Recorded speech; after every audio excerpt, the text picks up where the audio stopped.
Hello and welcome to the history of Fallout New Vegas. On today's episode, we're going to be covering the Tops.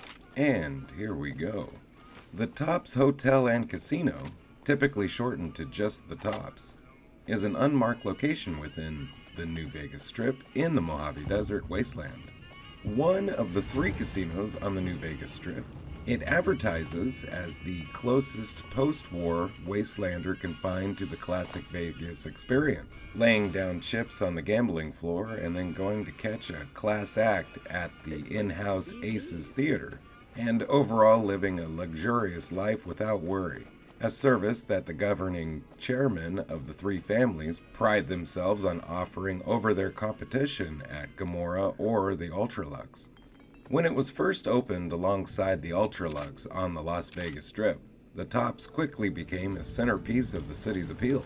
It became well known for its comprehensive coverage of the needs of its patrons, offering great accommodations, dancing, drinks, and plenty of gambling, with one of the most prominent features being the Aces Theater, and constantly attracting fresh talent to entertain its patrons. Following the nuclear apocalypse, though Robert House's defensive measures had spared the majority of Vegas from destruction, the Tops included, the casino, like the rest of the city, was left abandoned while House was in a coma, gradually swallowed by the overgrowth, as well as being picked over by raiders and tribals.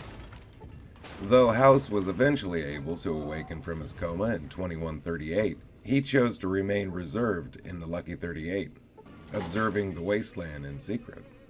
Things changed in 2274 when Securitron agents detected scouts sent by the New California Republic arriving at Hoover Dam. Seizing the opportunity to resurrect Vegas at last, House opened the doors of the Lucky 38 and Securitrons deployed to the city en masse to pacify the area. The tribes that did not resist were offered a choice: extermination, eviction, or joining House's employment in his city of New Vegas.